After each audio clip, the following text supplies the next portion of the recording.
Not here. Sri Avinash Rai Khanna.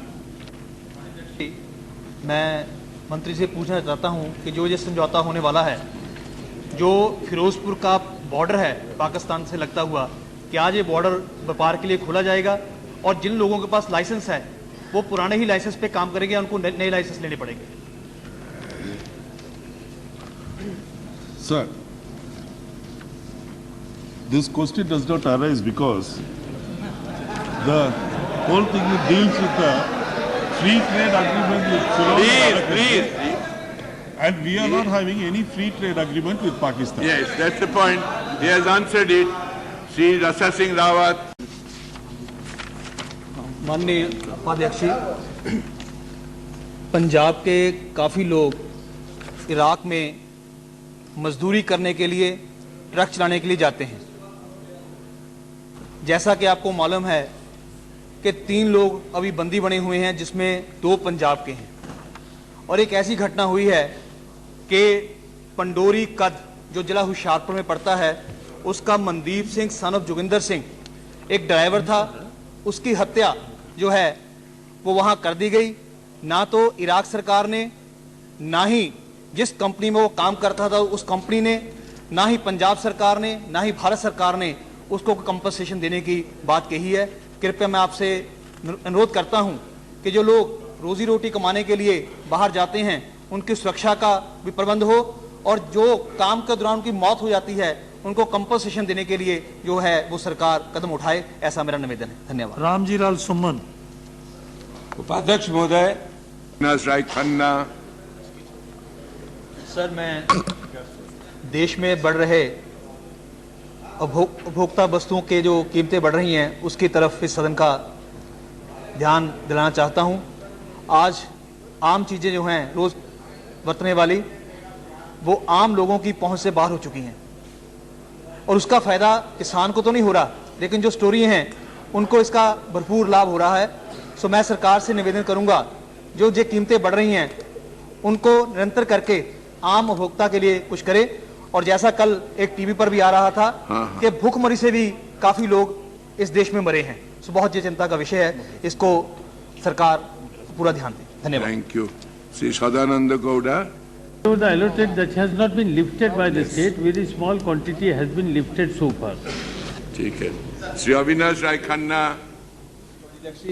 मैं आपके द्वारा मंत्री से पूछना चाहता हूं कि पंजाब के बारे में जो आपने कहा है कि पंजाब की तरफ से एक मेमोरेंडम आया है, वो स्पेसिफिक नहीं है, तो आपने द्वारा प्रदेश सरकार को लिखा है कि वो स्पेसिफिक विद डिटेल्स आपको वो अपनी मांग रखे।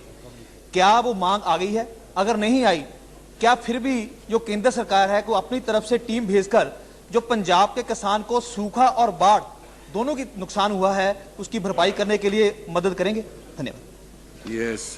जब तक पंजाब सरकार को जो लिखा है कि भाई सूखे के बारे में और बाढ़ के बारे में आपको जो कुछ कहना है वो डिटेल दीजिए, डिटेल्स, और उनकी डिटेल्स आने के बाद वहाँ टीम भेजने के लिए हमारी तैयारी है, मगर अभी तक इनके पास से हमारे पास डिटेल इंफॉर्मेशन आई नहीं है। के Francis George, last supplement. Yes, thank you. Shri Avinash Rai Khanna.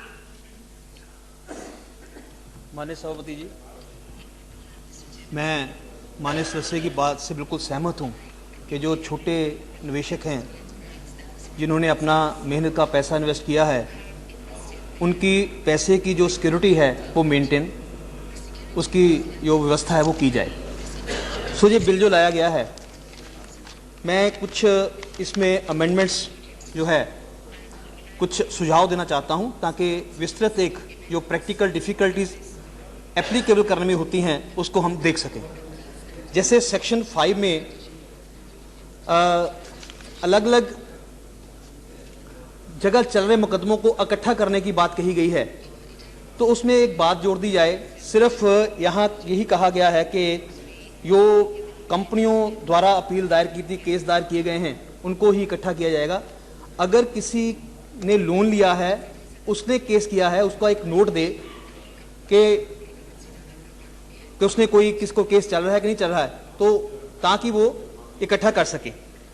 Second, ये भी कहा गया है कि 2 चल रहे मुकदमों को एक जगह इकट्ठा किया जा सकता है, लेकिन किन कारणों से, कौन कौन कारण हैं उनसे इकट्ठा किया जा सके, अगर कारण भी इसमें आ जाएं, और सेकेंडली ये ऑर्डर अपीलेबल ना हो, इसकी कोई अपील ना हो, तो मेरा ख्याल है कि ये भी ठीक रहेगा।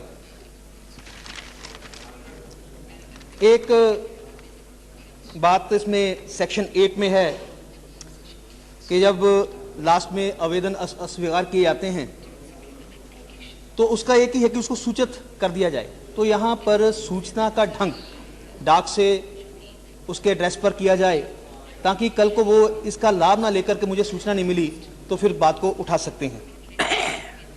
दूसरा, सेक्शन 10 में जो सब सेक्शन 1 है, अपील कर सकेगा शब्द पर ऐसी फीस के साथ जो विहित की जाए आवेदन कर सकेगा।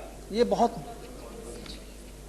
Talking about the next bill. I think security you're विभूति का No, you're talking about SARFAESI Act, isn't it? Are you talking about Securities Amendment Regulation Act or the SARFAESI Act? You're talking about the Debt Tribunal, that act, isn't it? That is the next one. That's it. Doesn't matter, sir. Both are together. That's fine. Yes, Sri K.S. Rao. No, that is the next bill. You can talk then. Next bill you can talk. This is a separate bill. Sir, though, Speaker sir, Chairman sir, though it is So in delayed, your case, there will be no difficulties, no change. what sir? Though it is delayed to bring this amendment to the Act, I am happy the finance policy. Give him the suggestion at your meeting.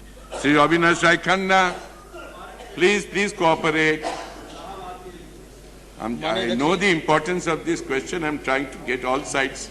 Yes, please माननीय help. अध्यक्ष जी, आपके द्वारा मैं मंत्री जी पूछना चाहता हूं कि एक कैंसर जो है एक भयंकर बीमारी है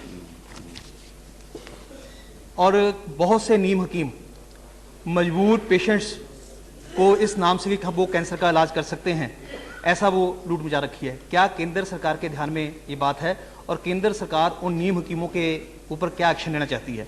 पंजाब एक बहुत अच्छा राज्य है, उसमें अभी तक आरसीसी नहीं है। क्या केंद्र सरकार की और मंत्रालय की कोई योजना है पंजाब में आरसीसी खोलने की? Sir, pertaining to the first part of his question, honorable member's question, sir, if we receive any particular reports about certain people doing this quackery, we will take action. And we are trying to make this Drugs and Magic Remedies Act, which pertains to this, more stringent, sir. It is going through a process of that. And pertaining to Punjab, I understand this, the RCC status is not there. And like I said earlier, we are trying to put one RCC in each state. And we are also trying to upgrade the facilities in PGI Chandigarh as an RCC to cater to both Punjab and Haryana surrounding areas. Yes, Rajesh Kumar Majhi. माननीय अध्यक्ष जी, मैं आपके माध्यम से